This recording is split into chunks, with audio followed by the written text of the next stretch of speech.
Bem-vindos, alunos e alunas do IMG, à nossa segunda aula de revisão, e nós estamos fazendo uma revisão da teologia pastoral.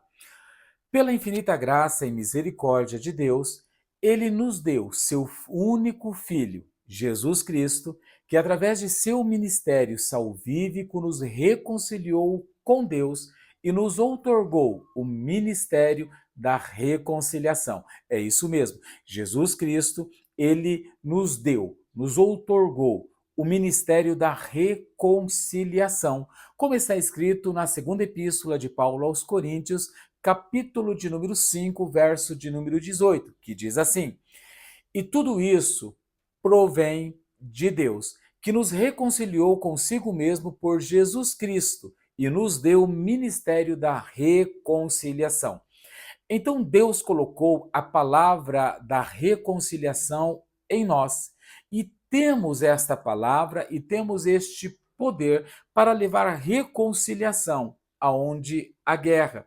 Segundo Coríntios, capítulo de número 5, verso de número 19. Dá uma olhadinha aí na sua Bíblia e veja que ministério grandioso e que ministério poderoso Jesus Cristo, através do seu sacrifício, porque Deus nos deu o seu único filho, nós temos, olha só, segundo Coríntios, capítulo de número 5, verso de número 19. Isto é, Deus estava em Cristo reconciliando consigo o mundo. Então, Deus estava em Cristo reconciliando consigo o mundo, não lhes imputando os seus pecados, e pôs em nós a palavra da reconciliação.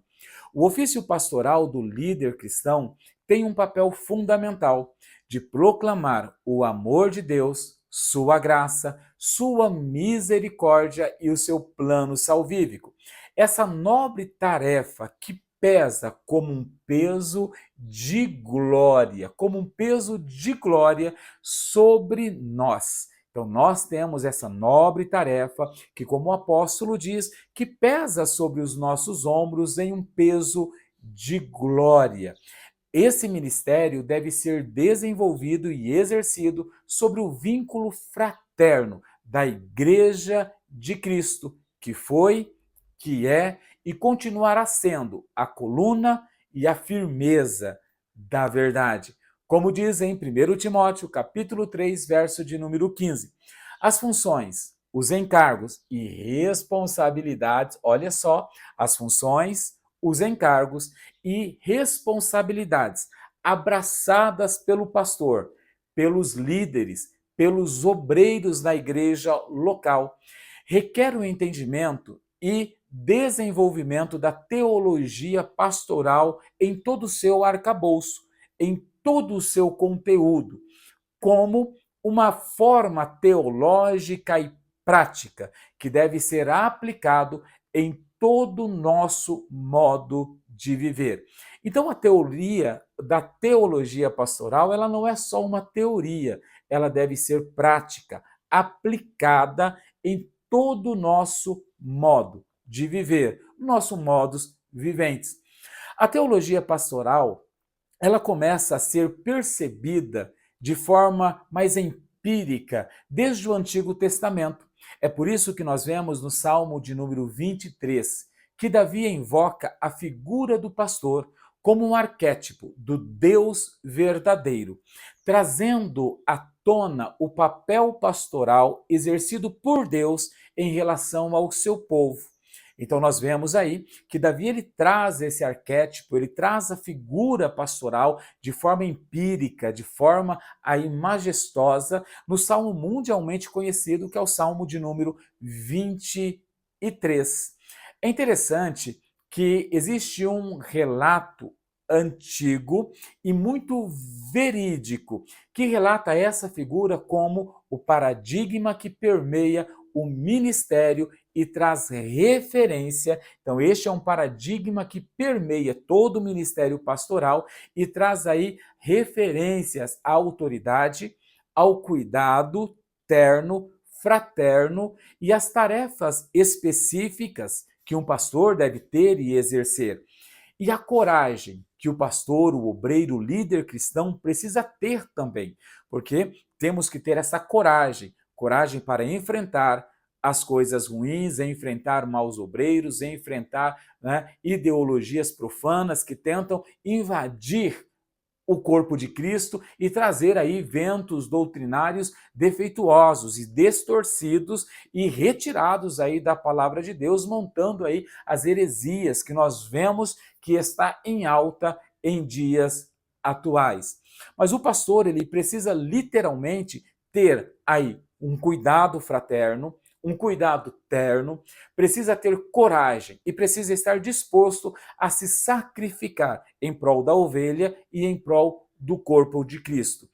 Conseguimos então perceber essa ideia em inúmeros textos do Antigo Testamento. Vamos aí na Bíblia e vamos de Bíblia para não errar, para vermos essa ideia do cuidado pastoral nos termos e nos textos da Bíblia Sagrada no Antigo Testamento. Em Gênesis capítulo 49, verso de número 24, diz: seu arco, porém, permaneceu esticado e seus braços foram fortalecidos pelas mãos do poderoso de Jacó, pelo pastor, a rocha de Israel. Como diz a nossa versão NVT, nova versão transformadora. Neste verso de Gênesis 49, verso de número 24, vemos uma parte da bênção paterna que Jacó profere sobre José. Porém, para entendermos melhor esse texto, que é muito edificante para nós, invocaremos o verso 23 de Gênesis 49. Arqueiros o atacaram brutamente, atiraram nele e o atormentaram. Este verso fala de Jacó sobre a hostilidade, né, que os seus irmãos, que os irmãos de José fizeram contra ele.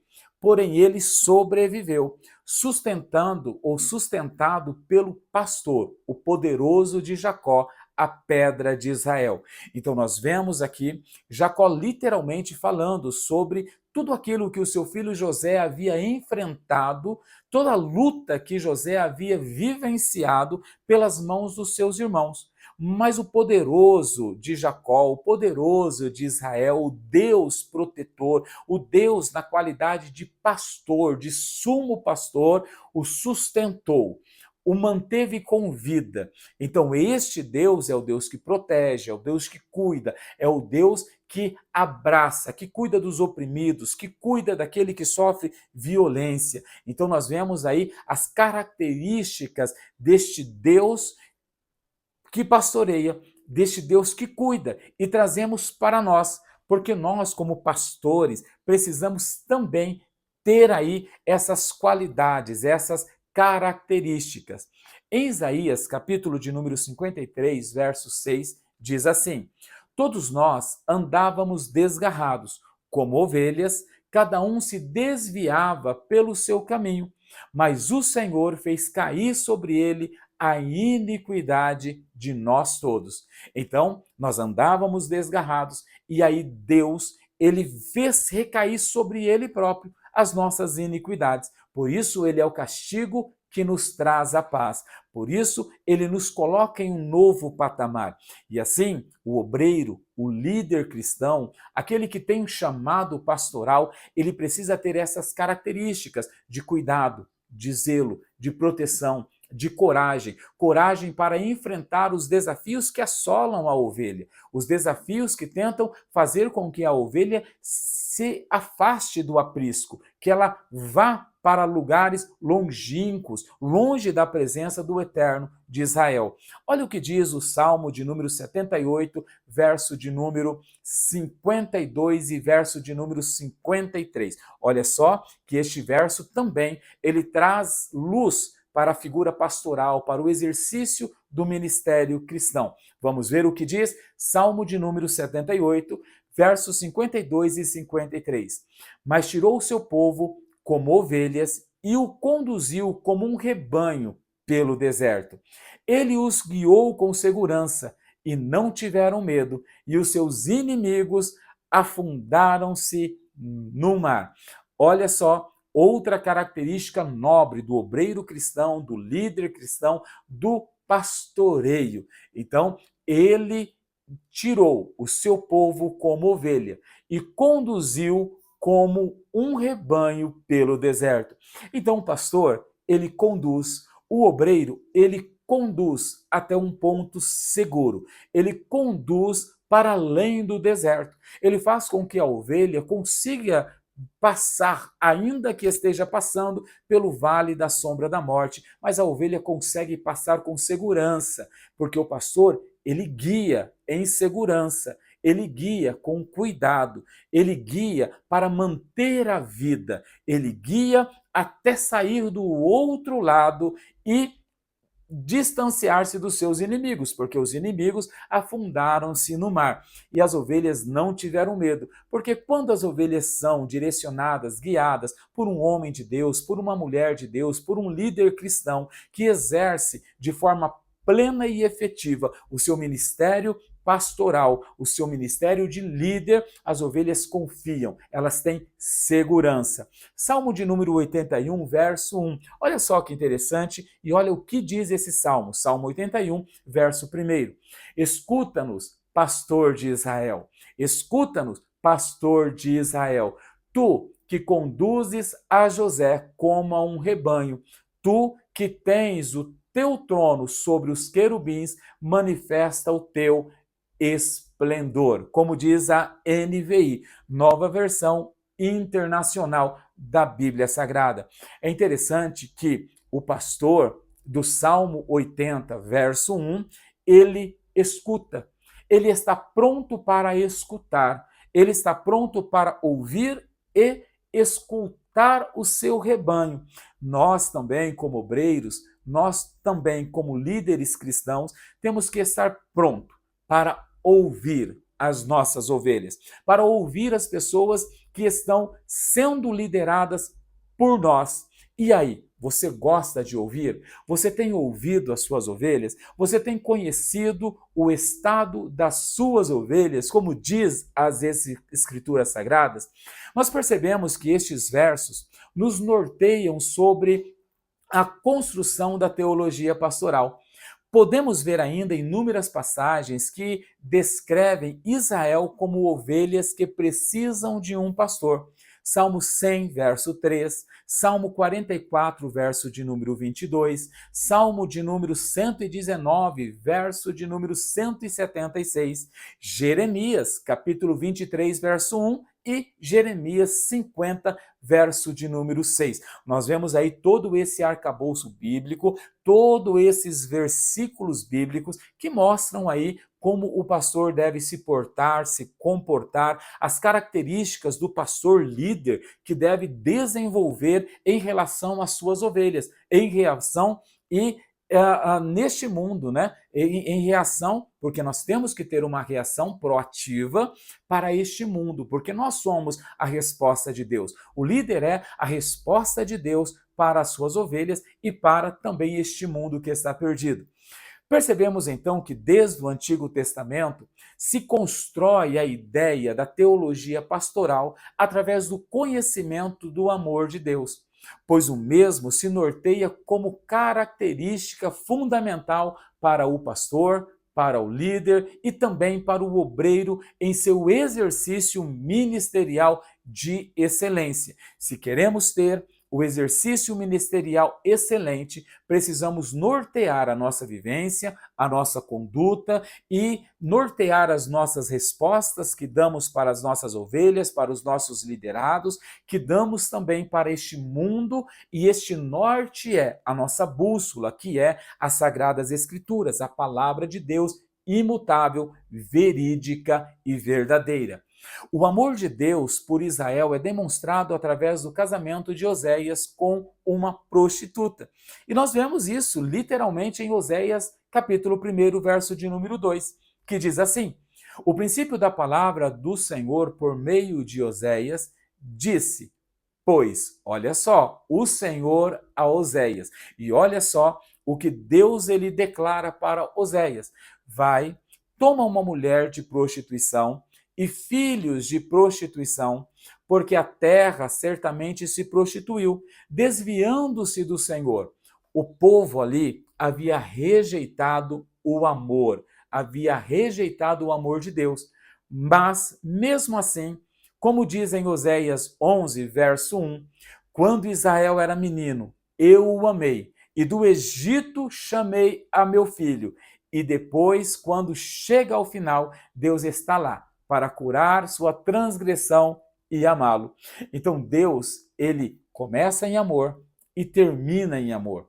Então Deus, ele suportou inúmeras transgressões dos seus filhos, mostrando aí nesse paralelo pastoral, quando Deus fala com Oséias, que ele estava disposto a perdoar, porque no princípio ele estava e ele estava também no final pronto para perdoar, pronto para amar, pronto para recomeçar. Oséias 14, verso 4 diz assim: Eu curarei a infidelidade deles e os amarei de todo o meu coração, pois a minha ira se desviou deles. Olha só que magnífico, olha só que poderoso. Deus, ele dizendo: Eu vou amar, vou continuar amando. A minha ira se desviou deles. Tudo isso por causa do amor. O amor fraterno, o amor ágape de Deus, o amor sacrificial do nosso Pai sobre a nossa vida. E é este mesmo amor, essa mesma atitude que devemos ter na qualidade de líderes cristãos, de obreiros cristãos, de pastores, pastoras, essa mesma qualidade e disposição sacrificial para suportar em amor, para continuar guiando, conduzindo o povo que Deus colocou em nossas mãos. Por isso a Bíblia Sagrada diz que devemos cuidar de todo o rebanho de Cristo Jesus. Todo o rebanho. Não é de alguns, não é de parte deste rebanho. Nós devemos cuidar de todo o rebanho de Cristo Jesus, porque ele, desde o Antigo Testamento, veio construindo aí a ideia da teologia pastoral, prática, vivencial e comportamental que devemos ter. O Antigo Testamento traz em sua estrutura inúmeros versículos sobre o amor de Deus, que com clareza podemos estruturar a teologia pastoral sobre a firmeza deste amor. Porém, o amor de Deus não é um amor liberal, não é um amor libertino, que faz vistas grossas para o erro. Deus sempre ele vai associar o seu amor à sua disciplina. Deus, ele não tem um amor libertino. Deus ele associa o seu amor com a sua disciplina também. Por isso, a Bíblia Sagrada nos declara que Deus ele disciplina todos quanto ama. Mas por que Deus nos disciplina? Porque Deus não quer nos ver indo para o inferno. Deus ele quer nos ver indo para o céu. E toda criança, porque nós somos crianças aos olhos de Deus, somos recém-nascidos diante de um Deus eterno. Diante da eternidade do Altíssimo, nós somos crianças. Então Deus precisa nos disciplinar para nos colocar nesse caminho. Então, olha só, Deus, ele não faz vistas grossas aos nossos erros. O amor de Deus não é libertino. O amor de Deus, ele também traz a correção. Provérbios capítulo 3, verso de número 11, diz assim: Meu filho, não desprezes a disciplina do Senhor, nem se magoe com a sua repreensão. Então é interessante que Provérbios, capítulo 3, verso de número 11, vai dizer literalmente: meu filho, ora, somos filhos de Deus. Deus está falando ao nosso coração. Deus está falando com seus líderes. Deus está falando com as suas ovelhas. E Deus disciplina tanto ovelhas como líderes, como obreiros. Não importa o cargo eclesiástico, não importa o dom que Deus nos deu, porque o que importa e o que é verídico é que somos crianças aos olhos de Deus em vista da eternidade. Então, não desprezes a disciplina. Não desprezes, dê atenção, porque Deus está me disciplinando. Aonde Deus quer me levar com essa disciplina? E aí Deus continua falando, no versículo 11 de Provérbios, capítulo 3, né? Nem se magoe com a sua repreensão. Porque muitas vezes, por sermos pessoas emocionais, nós ficamos magoados. quando nós somos disciplinados ou repreendidos. E a ideia de Deus é que Deus ele sempre vai usar outras pessoas para nos corrigir, outras pessoas para nos colocar ou recolocar no caminho e nos fazer permanecer neste caminho. A ideia é que muitas vezes outras pessoas usadas por Deus irão nos disciplinar. E aí, diante da disciplina, diante da correção, diante da repreensão, ainda na qualidade de líderes cristãos, nós não podemos ficar magoados. Não se magoe. Não deixe o seu coração se encher de mágoas, de amargura, porque a disciplina de Deus vem para nos colocar no caminho, nos recolocar no caminho. Caminho estreito, porta estreita, mas que vai nos levar para o céu, que vai nos levar para a eternidade com Cristo Jesus, nosso Senhor. Então, tire do seu coração toda mágoa. E estamos fechando o ano de 2024 e indo para 2025. Não leve mágoas, não leve nenhuma raiz de amargura no seu coração para 2025. Deixe toda mágoa, toda raiz de amargura causada por qualquer tipo de repreensão, causada por qualquer tipo de disciplina que visou o seu bem-estar, a sua eternidade com Cristo. Deixe para trás, não carregue isso e tenha uma nova vida em 2025 em nome de Jesus.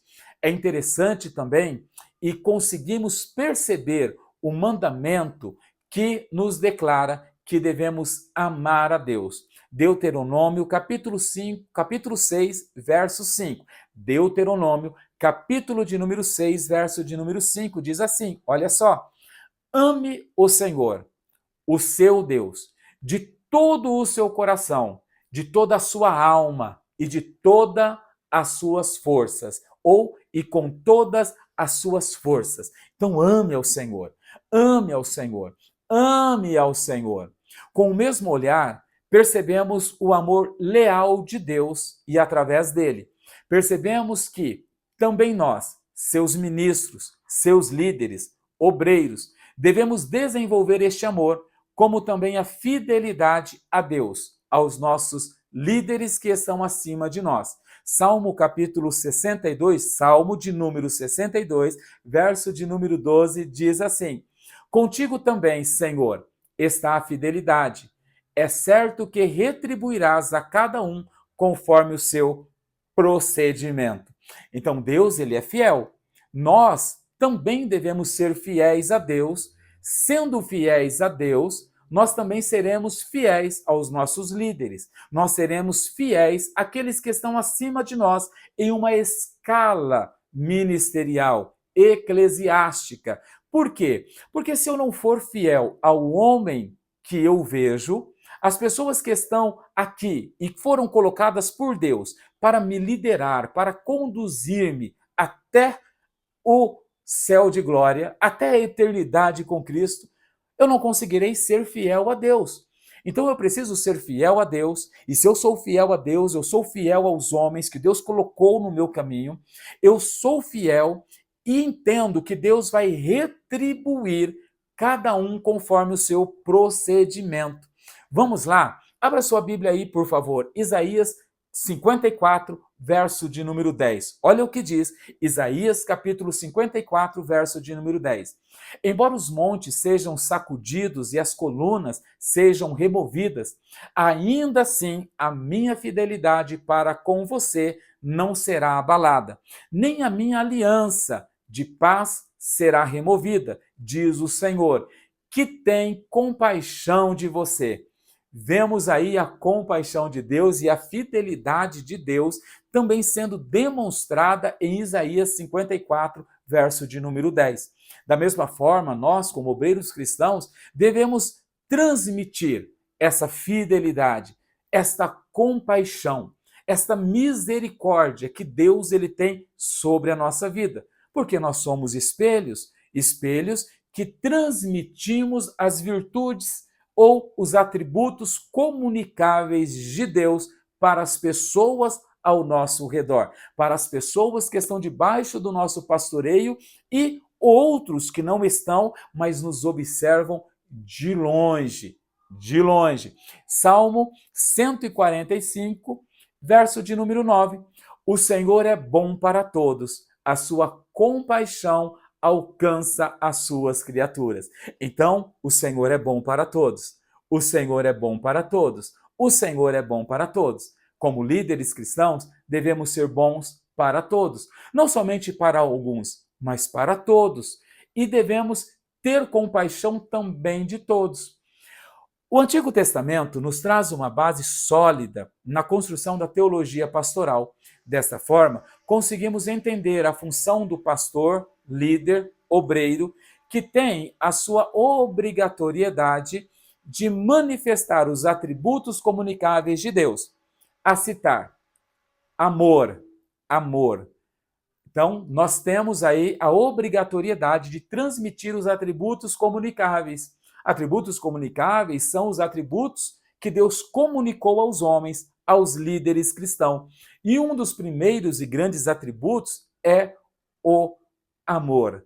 Devemos amar, assim como Cristo amou a sua igreja e se entregou por ela. Devemos amar as pessoas que Deus colocou ao nosso redor e as pessoas que não estão debaixo do nosso pastoreio. A nossa função é amar, mas não um amor libertino. Lembre-se, Deus não ama de forma libertina. O amor de Deus corrige. O amor de Deus corrige. Devemos ter coragem para corrigir, para instruir, para colocar no caminho aquele que está se afastando do caminho da eternidade. Então, o amor que corrige é um dos atributos comunicáveis de Deus e devemos refletir, e as pessoas precisam ver isso em nós. Uma outra característica destes atributos comunicáveis é a mansidão, a longanimidade. Mansidão e longanimidade. O líder precisa ser manso. O líder precisa ser longânimo. O líder precisa ser manso, longânimo e amar acima de todas as coisas. Deus tem autoridade. Então, o pastor também demonstra esta autoridade na prática, no exercício do seu ministério. Devemos demonstrar esta autoridade pautada no amor, pautada na mansidão, assim como Deus mostrou, como nós vimos anteriormente nesta videoaula, que Deus ele demonstra aí os seus atributos comunicáveis. Olha só, temos ciência de que o Novo Testamento é construído sobre os fundamentos do Antigo. E o maior objetivo do Novo Testamento é revelar Jesus Cristo. João capítulo 10, verso 11. Eu sou o bom pastor. O bom pastor dá a vida pelas suas ovelhas. A maioria ou a maior obra realizada pelo nosso sumo pastor, que é Jesus Cristo, foi a sua morte e ressurreição, que nos trouxe o sangue da nova aliança. Que maravilha! O sangue de uma nova aliança entre Deus e os homens. Como diz Hebreus, capítulo 13, verso de número 20. Olha só o que diz. Ora, o Deus de paz, o Deus de paz, o Deus de paz, que pelo sangue da aliança eterna tornou a trazer dos mortos o nosso Senhor Jesus Cristo, grande pastor das ovelhas. Glória a Deus por isso. 1 Pedro, capítulo 2, verso 25. Pois vocês eram como ovelhas desgarradas, mas agora se converteram ao pastor e bispo de suas almas, Jesus, nosso Senhor. Nosso bom pastor deu a vida por suas ovelhas, e esta ele chama para si. Ele deu a vida pelas suas ovelhas e chama as suas ovelhas para si. E nós fomos chamados para auxiliarmos aí e conduzirmos e cuidarmos dessas ovelhas. João 10, 11 ao 16. Eu sou o bom pastor. O bom pastor dá vida pelas suas ovelhas, mas o mercenário, e que não é pastor, de quem não são as ovelhas, vê vir o lobo e deixa as ovelhas e foge, e o lobo as arrebata e dispersa as ovelhas. Ora, o mercenário que finge ser pastor mas não é pastor de fato. Ele, quando passa pela luta, pela provação, quando ele vê o desafio, quando ele vê o lobo, quando ele vê a ameaça, ele foge. Ele não tem coragem para defender as ovelhas. Ele não tem coragem para permanecer. Ele sempre pula fora do barco. Mas o verdadeiro pastor, ele tem coragem para permanecer, para defender as ovelhas que estão sob os seus cuidados, que dizemos que são suas ovelhas, mas na verdade são ovelhas de Cristo, que nós cuidamos e vamos ter que apresentar essas ovelhas ao nosso sumo pastor. Então, o pastor verdadeiro, o líder verdadeiro, ele não foge, ele permanece. E o verso 13 de João, capítulo 10, diz assim: ora, o mercenário foge, porque é mercenário, e não tem cuidado das ovelhas. O mercenário, ele quer a lã, ele quer o benefício, ele quer aí receber a lã das ovelhas, mas ele não tem cuidado. Então ele foge para salvar a sua própria vida, porque ele não tem interesse na vida das ovelhas, mas naquilo que a ovelha está fornecendo para ele em tempos de paz. Mas o verdadeiro pastor, ele cuida das ovelhas de Cristo. Ele ama as ovelhas de Cristo. Verso de número 14. Eu sou o bom pastor, Jesus, o Cristo, e conheço as minhas ovelhas, e das minhas ovelhas eu sou conhecido.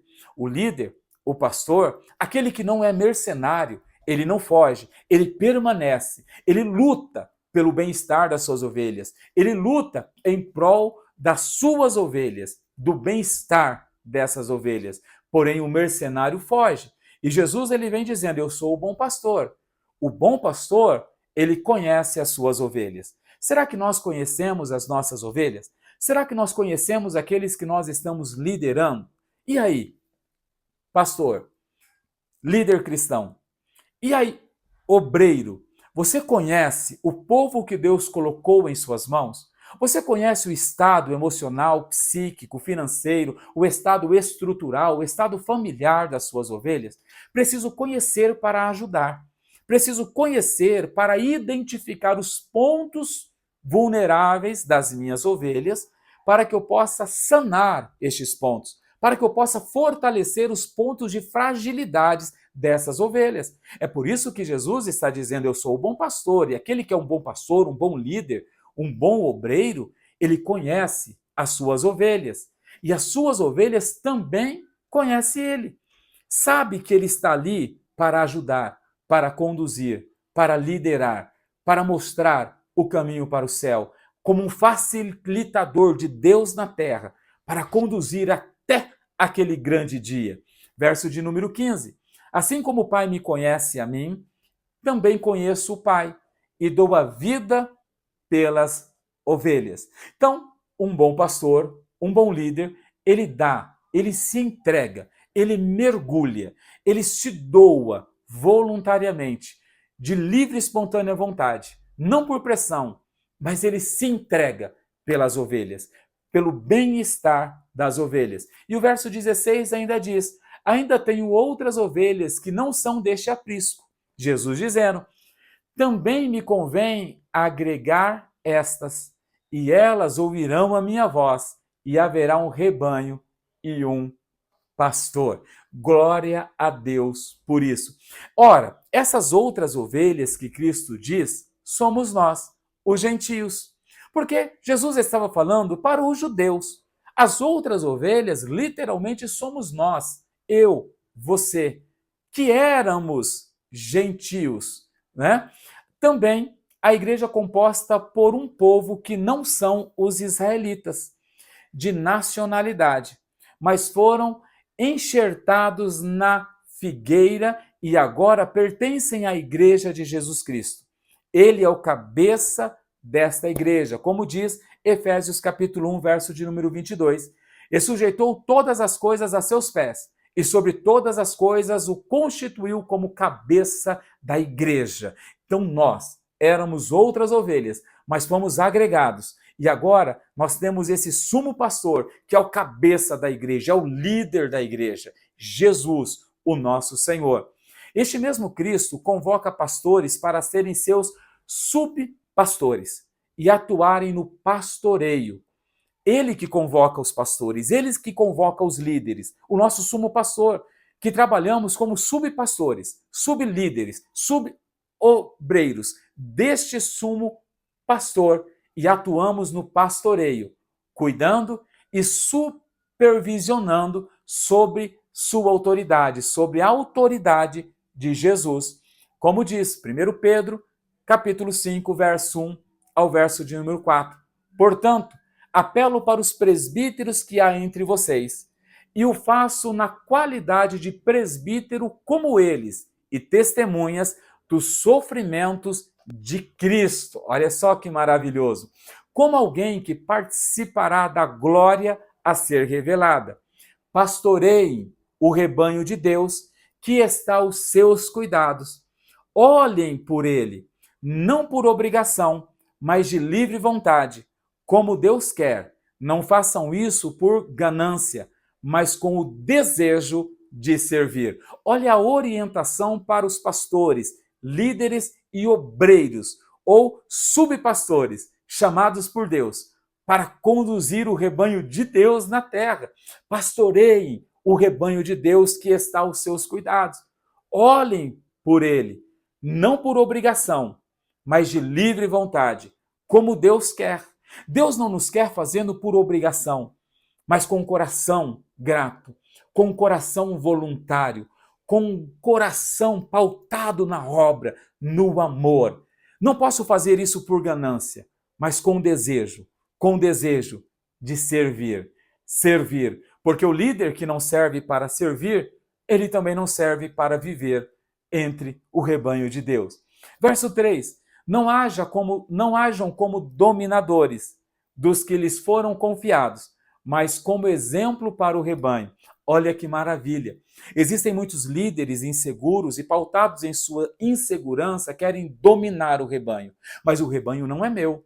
O rebanho não é seu. O rebanho é de Cristo Jesus e ele confiou a mim essa nobre tarefa. E é neste sentido que Pedro está dizendo: não hajam como dominadores dos que lhe foram confiados. Nós não somos dominadores da igreja. Nós não dominamos o povo de Deus. Nós não dominamos a igreja de Cristo. Nós cuidamos dela. Nós zelamos por ela. Nós mostramos o caminho e não é o nosso caminho, o caminho da cruz, o caminho da eternidade, o caminho que Jesus deixou para nós. Nós auxiliamos e Cristo confia que nós iremos fazer isso com excelência. E ainda diz o verso 3, como exemplo para o rebanho. Então eu não vou agir como dominador, eu vou ser o exemplo. Exemplo de servir, exemplo de referencial do amor cristão, do amor fraterno, exemplo de Deus para o rebanho. Líder, precisamos ser exemplo de Deus para o rebanho que Deus confiou a nós. E o verso 4, quando se manifestar o sumo pastor, porque ele vai se manifestar novamente, quando se manifestar o sumo pastor, que é Jesus, vocês vão prestar conta, nós vamos prestar conta. Então devemos tomar muito cuidado, porque nós vamos prestar conta de todas as ovelhas. Tanto pela doutrina, como diz 1 Coríntios capítulo 12, nós vemos, quanto pelo exemplo de vários homens e mulheres do Antigo e do Novo Testamento, conseguimos entender como devemos proceder na qualidade de pastores líderes, no exercício dentro da igreja e na sociedade. Porque o exercício pastoral ele é dentro da igreja e também em sociedade. Dentro da sociedade, da cultura que nós fomos inseridos, nós precisamos exercer o nosso pastoreio de forma digna. Então, a teologia pastoral nos mostra as funções, o papel e as responsabilidades dos oficiais da igreja, daqueles que são líderes.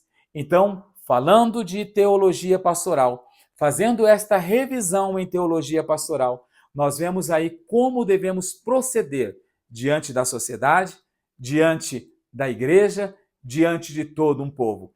E o nosso proceder não está pautado naquilo que achamos ou deixamos de achar, naquilo que pensamos ou deixamos de pensar, o nosso proceder, o nosso modus vivens, ou o nosso modo de viver, deve estar pautado nas Sagradas Escrituras. Nós não refletimos a nossa imagem, mas nós refletimos a imagem daquele que nos chamou, Jesus, o Cristo. Como disse o Batista, o João, que batizava, convém que eu diminua e que Cristo cresça e apareça na nossa vida, em nome de Jesus. Fiquem todos com Deus, até a próxima aula, aula de revisão, finalizando o nosso semestre, em nome de Jesus, até a nossa terceira aula. Fiquem todos com Deus e até a próxima, em nome do nosso sumo pastor, Jesus, o Cristo.